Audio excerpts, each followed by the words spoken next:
Welcome, everybody, to another episode of Mondays with Mundy, and that's me, Jim Mundy, the historian for the Union League Legacy Foundation. Well, this is our second and last program for March, and March is better well known as Women's History Month, which we've already covered in the previous program. But March is also, at least unofficially, the month of Irish history. And just because I'm Irish has nothing to do with the fact that we're having an Irish program today, just so yeah. And if you believe that one, I'll sell you half of Ireland too, right? But what the heck? Anyway, so today's subject is going to be about a Union League member, Irish, who in the 20th century was undoubtedly the city's most successful contractor. But more importantly, he was known as the man who built Washington. And that's the only clue I'm going to give you who that might be, because we're going to start the PowerPoint. And with that, you will be able to see who I'm talking about. So in the meantime, see if you can take a guess who this contractor might be. All right, hang on, we'll do the screen share, right? We do that, and we do that. Okay, there we go. The man who built Washington. All right, you got your answers. Here we go. John McShain, 1898, 1989. All right. So, McShane family. That is John McShane Sr. in the background.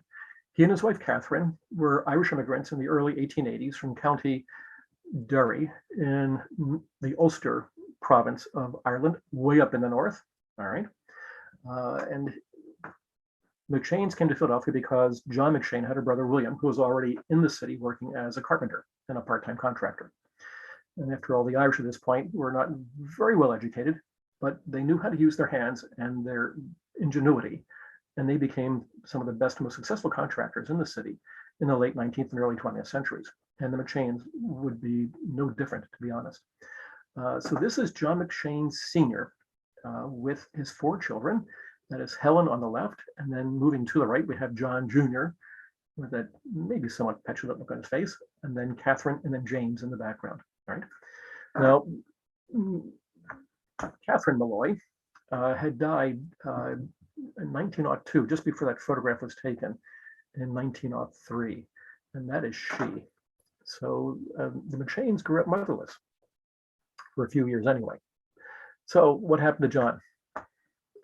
John was educated at what is now Murray and Mercy Academy in Murrian, right, such as a Mercy. And from there, he went to LaSalle College High School. And this is a photograph of him at LaSalle. Looks like he's in a track uniform with some awards on it. But like most aspiring Irish Catholic families, the Jesuits were the attraction in Jesuit schools. And so young John would transfer to St. Joe's Prep, from which he would graduate in 1918. And these are some of his classmates. And John is in the back, 5th from the right, and that is he standing in front of the flag, in front of the canton with the stars on it. All right. So John would stick with the Jesuits. He would go to Georgetown University in the fall of 1918, but in the approximately a year later, in the fall of 1919, his father died unexpectedly, and John left school and went back to Philadelphia, where he would take up the family business. And he would make it successful beyond anybody's belief, let alone his own. So, all right. So John is now running the business itself. He enrolls at Drexel Institute of Technology to learn how to do drafting. He teaches himself bookkeeping and estimating, because he's going to need to estimate jobs, right, for McShane contractors. And in 1922, he bid on St. Anne's School in Phoenixville. And this is it. And he won the contract. And so at this point, he now has his first contract under his belt. And not unusual for the Catholics, or anybody else for that matter, or it's the Irish. A lot of John's early work came through the Archdiocese of Philadelphia, building churches, schools, convents, and rectories, and things like that. Completely ordinary for the time. But nonetheless, McShane now has his foot in the door, and he is going to get both feet in very quickly and be very successful at it.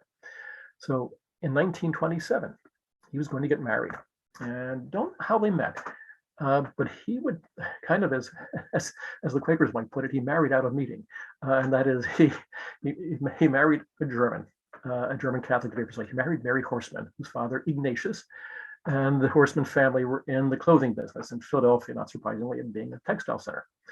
And the Germans were an older established group of Catholics in the city itself. So the Horsemans were an older and well-established family.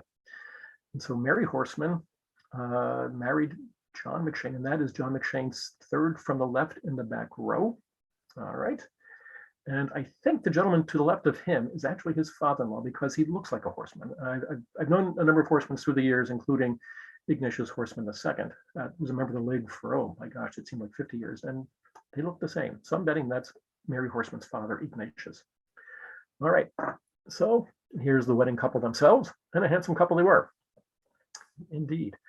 And then here's a photograph of the young McShane family. So there's John, Mary, and their daughter, Pauline, who was named after Mary Horseman's mother, Pauline. Now, Mary Horseman was an exception for the period in that she went to college. Actually, she'd gone to St. Leonard's Academy in West Philadelphia, 39th and Chestnut, and then on to Rosemont College, both schools which were organized by the Society of the Holy Child Jesus, a group of nuns in the Catholic Church in Philadelphia. And their daughter Pauline would eventually become a Holy Child nun after having gone through Holy Child schools herself. But I'm getting ahead of the story here. So this is the happy family. At this point, they're living in Overbrook, right at the intersection of City Line Avenue and Church Road. And not surprisingly, that's where her parents lived as well. So it's 1929, and John McShane is the successful bidder on the new Board of Education building at 21st and the Parkway. And this is it as it looks today.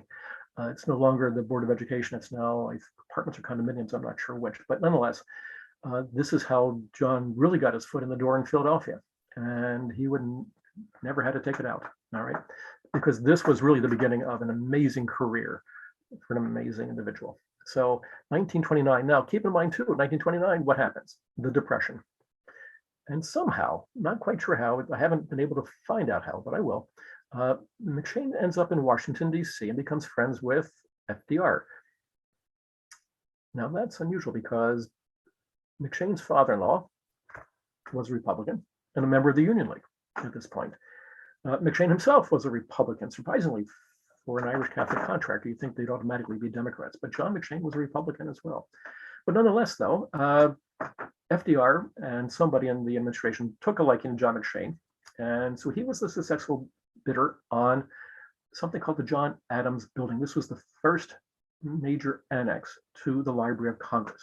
And he won the bid, and this is the building today. He won the bid in 1934. And it was the beginning of a decades-long career by building monumental buildings in Washington, D.C. And this is what the building looks like today. So that was 1934. And now most of these buildings in Washington, at least government buildings, were going to be erected using funds provided by the WPA, the Works Progress Administration, one of Roosevelt's major machines, shall we say, for getting money into the public sector and providing jobs, such as construction jobs for building buildings like this. And McShane would take advantage of it through his skill and his intelligence and his persuasiveness, no doubt. So what's up next? We're back to Philadelphia, because in 1936, John's father-in-law, Ignatius Horseman, proposes him for membership in the Union League. And as you can imagine, it was not a hard sell. But just to show you how different things were back then than they are today, perhaps, Ignatius Horseman wrote his proposing letter for his son-in-law. And I've got to read it to you because in theory, the proposing letter is the one that talks the most about the candidate, and because in theory, the proposer knows the candidate the most. But here we go. So November 12th, 1936, gentlemen, John McShane, who has been before your committee for membership in the League, is a building contractor with offices at 1610 North Street. Mr. McShane married my daughter 10 years ago. He is a Republican and would make a desirable member of the League. Very truly yours, I.J. Horseman. How's that for a recommendation for your son-in-law? I'm thinking I'm toast. It's not going to happen, right? But just to show you how something else could happen, and the difference maybe in personality between the Germans and the Irish, because President Judge Court of Common Pleas was Harry McDevitt, who was one of more prominent Irish Catholics in the city at this time, and there weren't many in the League either, to be honest. So McDevitt writes a letter, and I'll read it just to show the contrast between the Horseman and McDevitt letters. Dear Mr. Airy, and this is November 12th, 1936 as well. It is not exaggeration to say that I have known John McShane since he wore swaddling clothes. They don't always fit now, but since we are judging him on character and not looks, I am happy to say that I think he measures up to the qualifications required by the most particular for membership in the Union League. He is honest and industrious and of unquestionable integrity. Sincerely yours, Harry S. McDevitt. Okay, well, as we know, the story ended well. And on December the 1st, John McShane was admitted to membership in the Union League of Philadelphia, and he stayed a member until he died in 1989. So anyway, so away from the league. Now, McShane is still building, and he is, at this point, he's opening offices in Trenton and Baltimore as well, and Washington, D.C., with Philadelphia as the corporate headquarters, so to speak. And this was a 1938 commission he received from the General Motors Corporation. And this is their new office building and plant in Trenton, New Jersey, done in a very modern style. I don't know who the architect was, but you can see how McShane is building big, big buildings.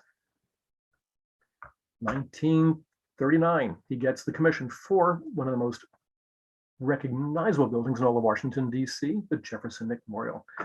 And as you can see in the lower left-hand corner, McShane made sure you knew who was building the building, all right? And this is what it looks like today. Just a gorgeous building. All right. And then while he was building that, FDR, who took a liking to McShane, asked McShane if he would build FDR's presidential library in Hyde Park, New York. So using the Dutch Revival style for that part of the country, McShane went about it. And this is it under construction in 1940. And this is the building as it looks today. Okay, very plain and simple building. Now, of course, it's got much bigger over the years because they've also added the Eleanor Roosevelt collection and things like that. But nonetheless, the core is there, and this is the one that McShane built in 1940.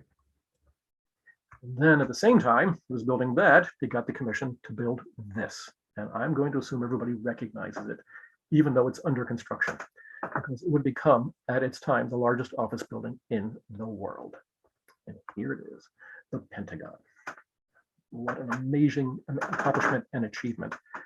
Now, again, office buildings back then were shorter, weren't they, than they are today. Today, they're nice and tall, but nonetheless, you get an idea of how impressive it must have been. And this building was erected and opened in 15 months' time. Pretty amazing. And from the Pentagon, in 1941, he went to Washington National Airport, which at that point was the country's largest airport. No longer today, but nonetheless. And again, in a very modern style. And that's another example of the airport building itself. And then from there, we go back to Philadelphia. This is 1941 still, but the family hasn't grown any. The McShanes only had the one daughter, Pauline, and this is taken at their home again in the Overbrook section of Philadelphia. And Pauline would, as I mentioned earlier, go on to become a holy child nun. And so that is she on the left in her postulant's veil, and then on the right, after she has taken her vows of obedience to the order. And her chosen name was Sister John Mary, after her parents, John and Mary itself, not surprisingly. All right, now, in the early 1940s, while Pauline was going to school up in Suffern, New York, and then back to Rosemont College, John McShane bought the Barclay apartment house on Rittenhouse Square, which is to the left of this photograph. And the McShanes moved into the penthouse apartment way up top, and they had an incredible bird's eye view of Rittenhouse Square and that part of Philadelphia. And they would live there on and off for the next probably, well, actually through the 1960s before they moved someplace else. But nonetheless, though, while they were in residence at the Barclay, it became one of the social centers in all of Philadelphia. I mean, certainly had the right location. And it certainly had the right kind of tonier people living in the building at the same time. And so this was probably the most prestigious address in Philadelphia in the 1940s and 1950s and even the 60s when the McShanes were living there. Now, in Philadelphia, McShane also received commissions to build the Philadelphia airport. And parts of it are still there, although obviously it's not. This is the original building. Today, if you're familiar with the airport, it would be terminals B and C. is what's left of the McShane building. And then, of course, we go to South Philadelphia and the U.S. Naval Hospital, which regretfully no longer exists. It was torn down. I believe that's Patterson Avenue in the foreground. You can see how big that is. And of course, not too far from the Navy base. And then in Center City, perhaps his most recognizable building, the Municipal Services Building, designed by Vincent Kling, who was also a League member, by the way. And League members seem to be everywhere, don't they? So from Philadelphia, actually, we take that back. We're still in Philadelphia. This is the McShane corporate headquarters at 1701 Spring Garden Street. Looks very different today. But to think that this burgeoning contracting empire was run from this relatively small building here in Philadelphia. Pretty neat stuff. All right, now, after the war, 1949, McShane's back in Washington building more buildings. And this is the Georgetown University Hospital. That went up, as I say, 1949. And then perhaps while he was doing that, he gets the next commission, which is absolutely his most prestigious one. Oops, I spoke too soon. 1951, this is the GAO building in Washington, D.C. And again, you can see big, big office building. Clearly, McShane's becoming the best one of that kind of builder in the country. And here we are in front of the White House, right? The White House was, as we know, was burned in the War of 1812 and rebuilt, basically. But since then, nothing had really, no major construction work or restoration work had been done on it. And it was a building in dire need of repair by the time Harry Truman moved in 1945.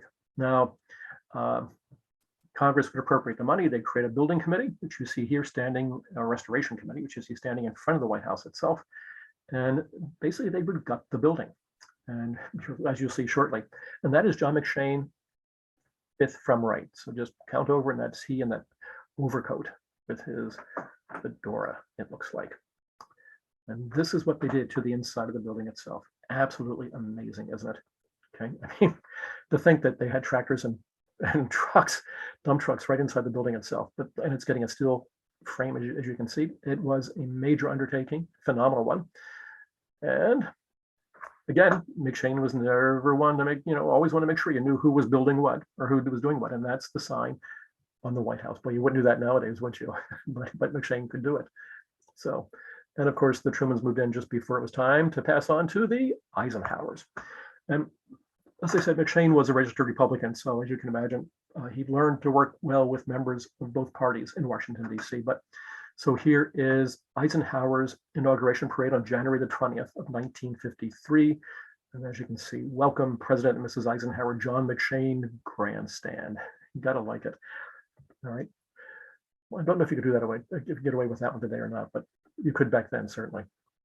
So in 1955, McShane is certainly one of the more prominent Catholic laymen in the country. And so he gets the commission to build what became known as the National Cathedral, or the Shrine of the Immaculate Conception in Washington, D.C. Quite an amazing building. All right. And shortly after that, he built the office building for the Housing and Urban Development Department in Washington, D.C. And he would pretty much cap off his Washington construction career with this. You may or may not recognize it, but it looks like this today. The Kennedy Performing Arts Center. And that was commissioned 1966. And behind it, you can see the Watergate apartment building, by the way. All right. So this is McShane at the height of his career and his influence and everything else. This is him in the mid-1950s. He's a relatively older man now. And again, this is 1955, so he's 57 years old. He went from one of the, just a one-man shop in 1922 to this point. I've read different things, but his firm at this point is in the top 10 largest contracting companies in the country. Pretty amazing. I mean, the man is just wealthy beyond belief, but he's also getting worn out because he was very much engaged in the operations of the company itself. And so, at this point in time, his doctor had recommended that to get some relief, just to, rather than going out to the desert in California or Scottsdale, whatever it was, he said, go into horse racing. And that's what McShane did, and with a passion, like everything else he did. So he bought a stud farm in New Jersey and called it Barclay Farms, but he also bought one in Ireland. And here he is with the winner of the 1957 Irish Derby, Ballymoss. So it didn't take long for McShane to produce winning horses in Ireland and in England, because in that same year, I believe, Rose was 1958, another one of his horses out of Ireland named Gladness won the Ascot. And this is John McShane talking with the Queen Mother, who we know was an avid horsewoman, as was her daughter, the current Queen Elizabeth. So now, in 1959, McShane would move to Ireland, or he'd buy a house there, certainly. And he bought it in a little town called Kilkenny in the south, off the southwest coast. You can see it's in County Kerry. And so if you look at the map in the lower third, you'll see the word Munster. That's the province. That's the southern province of Ireland. And to the left-hand corner of that, you'll see Kerry. And beneath Kerry, you'll see in smaller words, Killarney. So that, and you'll see the blue water there. So those are the Killarney Lakes. And in 1959, McShane bought a house and called it Killarney House. And that's where he and Mary would begin to pretty much spend most of their time. So these are the lakes of Killarney. This is an 1886 lithograph, but you get some idea of just of what it looked like. And McShane bought 25,000 acres, part of it in the town, but he also bought part of the lakes. So, and you can see why. Not just what a beautiful view. And if you've never been there, go. It is breathtakingly beautiful, because of course Killarney is the center of the Ring of Kerry, and I cannot recommend that enough. So this is the house itself, originally called Kenmare House because it was originally owned by the Earls of Kenmare, and they'd owned it since the 16th century. And of course, obviously, it was rebuilt over the years, but he renamed it Killarney House. And this is it in a color photograph, looking pretty spiffy. And here we have the family out for a jaunt in their trap. And you can see both John and Mary with their daughter, Pauline. Pretty neat stuff, isn't it? And then here we have Pauline in front of Killarney House. Now, at this point, actually in 1944, John McShane knew they had to do something with his money. And so he created a family trust. And now in the 1940s, 1950s, his company had over $100 million worth of contracts out. So we're talking some serious money. And at this point also, in the 1950s and 60s and 70s, McShane is sitting on all kinds of boards in Philadelphia, banks, Pennsylvania Bank, Beneficial Bank, colleges and universities such as Rosemont, where his wife and daughter went, LaSalle, St. Joe's, Georgetown, Catholic U, places like that. So a man of great influence and wealth. And as it would happen, Pauline's mother, Mary Horseman, would die in 2009. She died at Kenmare House. I'm sorry, at Killarney House. Pauline then would take over running the foundation for her parents, and she would die only in 2019. So she was the last of that line of the McShanes, because after all, we know that John McShane, as we saw earlier in the slide, died in 1989, also at Kenmare House. And perhaps it's appropriate that the McShanes are, at least John and Mary, are buried in a Catholic cemetery in Yeadon, Pennsylvania, known as Holy Cross, but the nickname is the Irish Racetrack. And I will let you figure out why it got that name. And I'm sure it had nothing to do, or maybe it did something to do with John McShane and the racehorses. I don't know, but I know when I was growing up, that was the nickname for Holy Cross. So anyway, so Pauline McShane, and then this book appeared in 1996 called, The Man Who Built Washington, The Life of John McShane. So what a story, what a life, just what an incredible life. And I think Union League was very lucky and fortunate to have him as a member. So I hope I wasn't overly long. I'm sure some people are gritting their teeth, but be that as it may, I think it's a great story and a fun story and a really good Union League story. And on top of all that, a really good Irish story for the month of March. So with that, everybody, thank you very much for watching. I hope you enjoyed it.